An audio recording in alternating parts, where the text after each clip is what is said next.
Hello everyone. आज हम topic discuss करेंगे 12th क्लास का चैप्टर 3 करंट इलेक्ट्रिसिटी से। बहुत इंपॉर्टेंट टॉपिक जो है पोटेंशियोमीटर। इस टॉपिक को बहुत अच्छे से समझना। इसमें सबसे बड़ी प्रॉब्लम ये आती है, समझ आता है, न्यूमेरिकल प्रॉब्लम बहुत ज़्यादा रहती है। इस वजह से हम इसे डिटेल में डिस्कस करेंगे। इसके जो बेसिक बातें हैं, जो बारीक बातें हैं, जो समझ में नहीं आती उसे समझने की कोशिश करेंगे। ठीक है, स्टार्ट करते हैं पोटेंशियोमीटर के बारे में। पोटेंशियोमीटर कुछ इस तरीके का सर्किट होता है।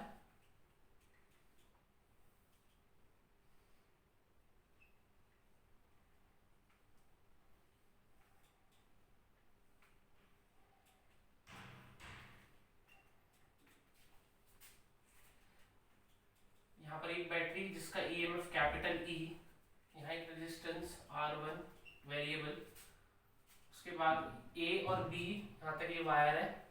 ठीक है, length of wire A B equal to capital L.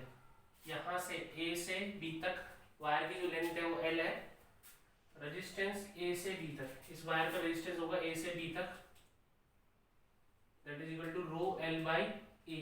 Row wire की resistivity, A area of cross section. It means इस पूरे वायर का जब एरिया है, रेजिस्टिविटी है, लेंथ है, तो उसका रेजिस्टेंस होगा। ठीक है, अब ये नीचे यहाँ पे एक सेल है जिसका ईएमएफ ई, इंटरनल रेजिस्टेंस आर, ये गैल्वेनोमीटर, और ये जॉकी। आप लोगों को जॉकी पता है, जॉकी कैसे डिवाइस है जो नल डिफ्लेक्शन मेथड पे काम करता है। मींस नल पॉइंट फाइंड करने के लिए काम आता है। ठीक है, अब होता क्या है पोटेंशियोमीटर में?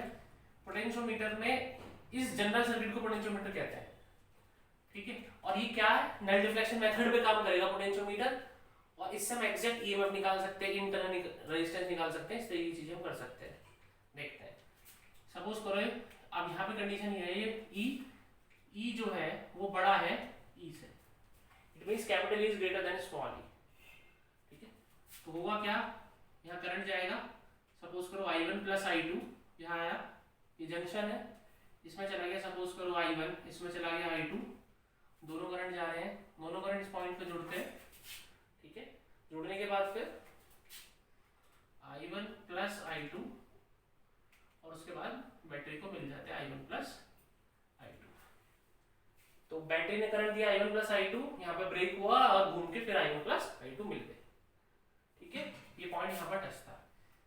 अब ये जो नीचे वाला पॉइंट, ये सर्किट आपको दिख रहा है जो नीचे वाला, दैट इज सेकेंडरी सर्किट, इसे सेकेंडरी सर्किट बोलते हैं। और जो ऊपर वाला है that is primary circuit, primary circuit. ठीक है, तो आप देख रहे हो कि प्राइमरी सर्किट में भी करंट जा रहा है, सेकेंडरी सर्किट में भी करंट जा रहा है, और पूरी बैटरी को करंट मिल रहा है। अब एक बात ध्यान दें, इस पॉइंट पे टच है और ये पॉइंट है एक्स, इस पॉइंट को मैं एक्स बोल देता हूं, और मैं बोलता हूं कि जे का पोटेंशियल अगर एक्स के बराबर है तो क्या होगा, जे का पोटेंशियल अगर एक्स के बराबर है तो क्या होगा। तो आप देखोगे जब जे का पोटेंशियल एक्स के बराबर होगा, it means there is no current in galvanometer. Galvanometer में कोई करंट नहीं होगा क्योंकि दो पॉइंट का पोटेंशियल बराबर है। अब जब यहाँ पर कोई करंट नहीं होगा, इट मींस I2 की value zero, I2 zero, it means there is no current in secondary circuit. इसका मतलब सेकेंडरी सर्किट में कोई करंट नहीं होगा। तो हमें क्या पता लगता है कि पहले करंट जा रहा था I2, लेकिन अगर दो पॉइंट का पोटेंशियल बराबर होता है, x का पोटेंशियल j के बराबर, तो गैल्वेनोमीटर कोई डिफ्लेक्शन शो नहीं करेगा। अब क्योंकि गैल्वेनोमीटर डिफ्लेक्शन शो नहीं करेगा, it means there is no current in secondary circuit. ठीक है, अब इससे हमें क्या फायदा है, इसे आप लिख लेना,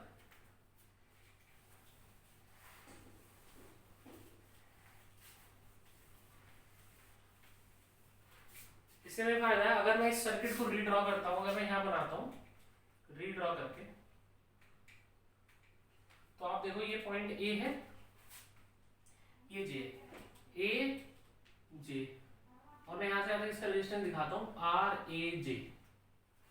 ठीक है, फिर सुनिए, ये पॉइंट ए है और ये जे है, ए से जे तक का कुछ रेजिस्टेंस होगा, इसकी कुछ लेंथ होगी, तो रेजिस्टेंस आर से ए जे तक का rho L by A, that is resistance R A J. और आप देख रहे हो यहाँ पर ये जॉइंट है, तो जंक्शन यहाँ से जा रहा है, ये सेल ई, इसका इंटरनल रेजिस्टेंस आर, ये galvanometer connected and that point is x. मैंने सर्किट को रीड्रॉ कर लिया।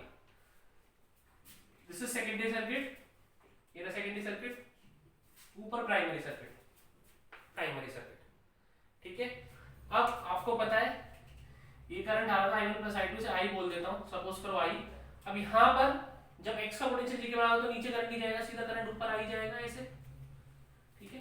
तो आप क्या करोगे, apply Kirchhoff voltage law KVL, VA, इस पॉइंट का पोटेंशियल VA लिखोगे करंट के साथ, minus IRAJ equal to VJ, ठीक है।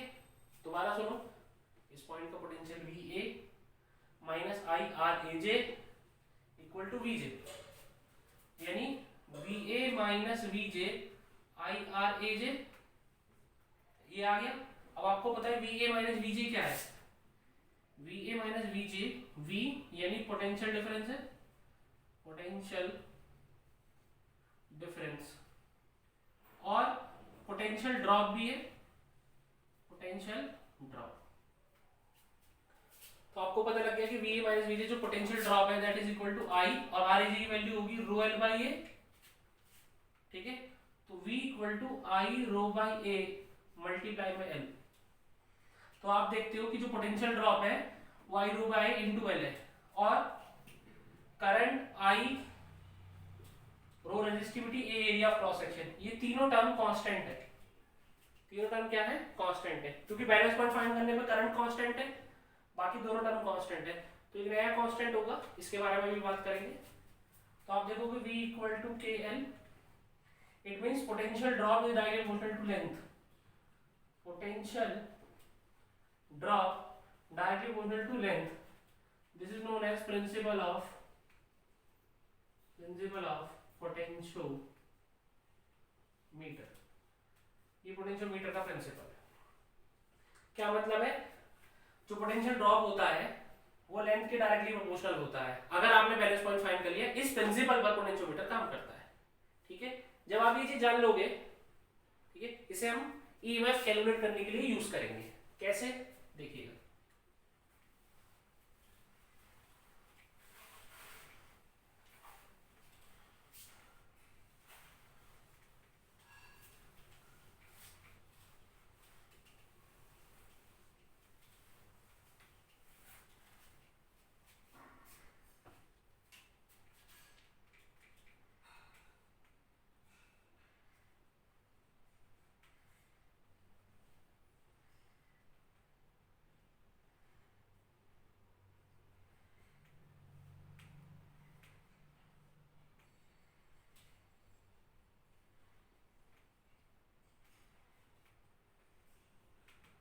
आपके पास ये सर्किट था,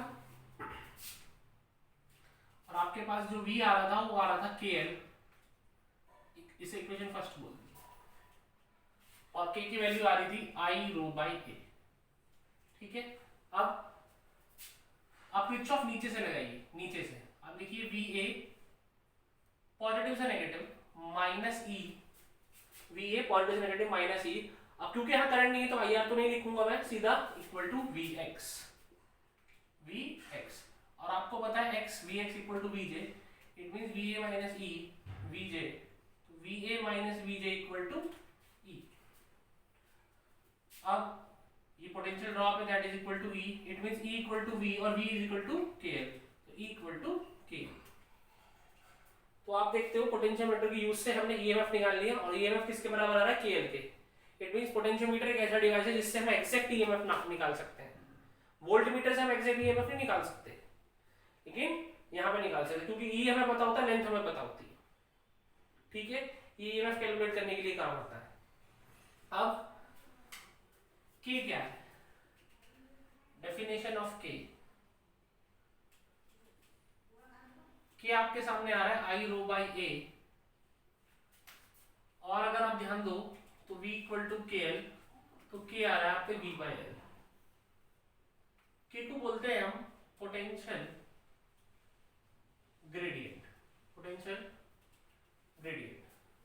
मींस अगर आप एल लेंथ चलते हो तो कितना पोटेंशियल ड्रॉप हुआ v, खुद सोचो। यहां से यहां तक की जो लेंथ थी एल लेंथ आपके सामने है, यहां से और यहां तक जब गए थे ए से जे तक तो ड्रॉप इतना हुआ था v, तो एल लेंथ चलने पे ड्रॉप हुआ v, एक यूनिट पे चलोगे तो v by L, potential drop पर unit length is known as potential gradient, that is v by l equal to k। ये पोटेंशियल ग्रेडियंट है, ऐसा यूनिट आप यहां से निकाल सकते हो वोल्ट पर मीटर। ठीक है, पोटेंशियल ग्रेडियंट आपको डिफाइन हो गया। आपने ईएमएफ निकाल दिया किसकी हेल्प से, पोटेंशियोमीटर की हेल्प से, नलिफिकेशन मेथड पर काम कर रहा है, आपको प्रिंसिपल ऑफ पोटेंशियोमीटर पता लग गया। अब एक तरीका तो k को डिफाइन करने का ये, दूसरा तरीका क्या है?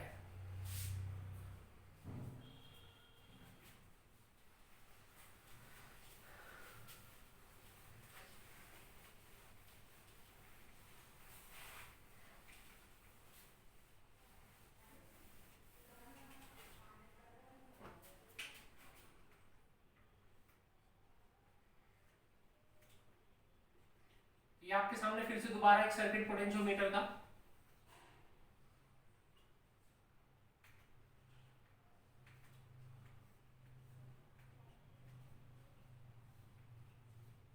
ये balance point x, balancing condition में आपको पता है करंट ऐसे जा रहा है।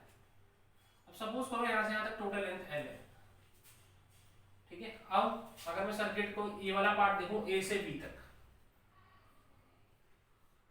R A,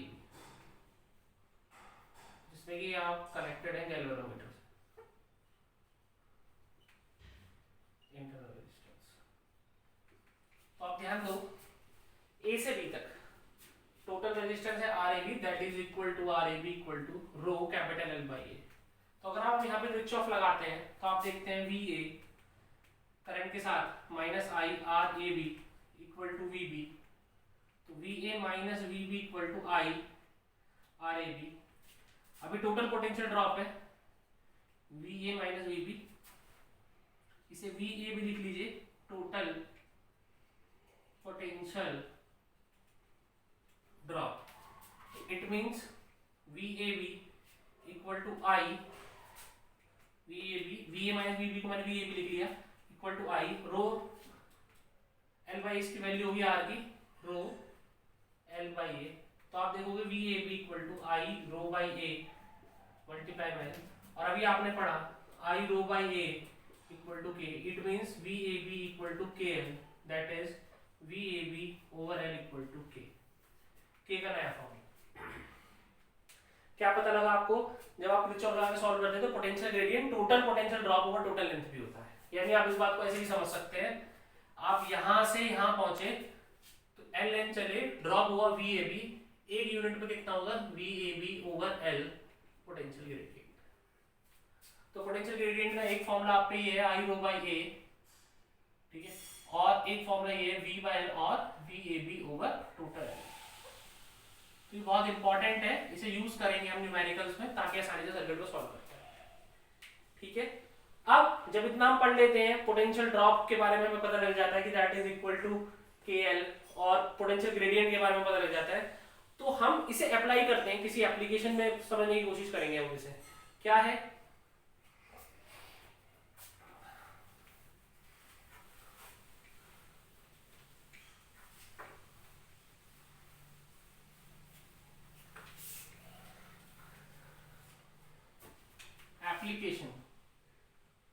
application of potentiometer। क्या एप्लीकेशन है, ये आपके सामने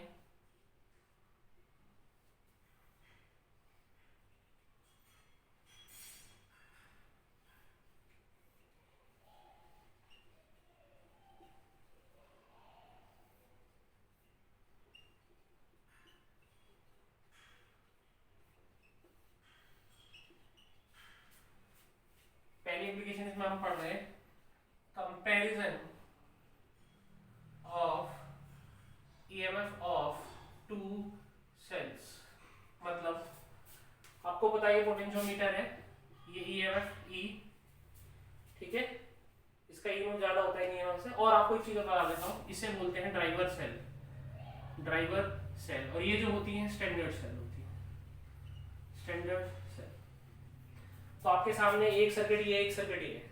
इसका मतलब ये है कि पहले E1 आपने कनेक्ट करा इस वायर से, उसके बाद E2 सिंपली। तो आप देखते हो जब आप इसे कनेक्ट करते हो तो आपको यहाँ पे बैलेंस पॉइंट मिलता है, फॉर एग्जांपल L1 पे, और सेकंड केस में मिलता है L2 पे। तो आपने पढ़ा था V equal to KL, then E equal to KL, या पहले पढ़ के आ रहे हैं। तो E1 equal to K L1 हम लिख सकते हैं, बैलेंस पॉइंट मिल गया। तो E2 इक्वल टू उसके बाद K L2, दोनों को डिवाइड कर दो, E1 over E2, that is L1 equal to. तो दो सेल का EMF कंपेयर हो जाएगा, ठीक है। ये एप्लीकेशन है पोटेंशियोमीटर की कि EMF कैसे कंपेयर करते हैं। तो आप इसे करोगे, बोर्ड में पूछा जाता है। दूसरा, इसमें भी इसकी एक एप्लीकेशन बना देते हैं। वो सर्किट को थोड़ा सा क्या करते हैं, यहां पे सेल लगाते हैं ऐसे, positive negative positive negative, E1 E2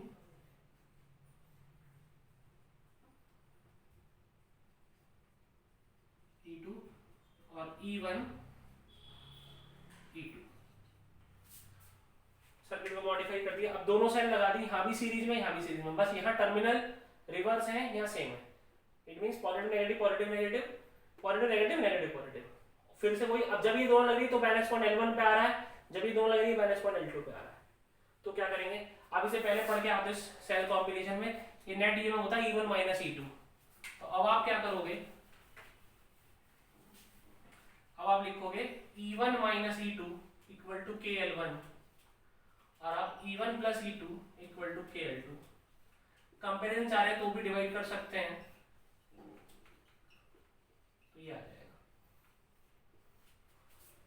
ठीक है। और इन केस अगर वो पूछते हैं कि E1 E2 जब इस तरीके से लगा हुआ है कि अगर खाली E1 हो, आप मेरी बात पे ध्यान दीजिए, अगर ये E1 E2 इस तरीके से लगा है, आपसे पूछते खाली E1 हो या खाली E2, तो बैलेंस पॉइंट कितने पे होगा।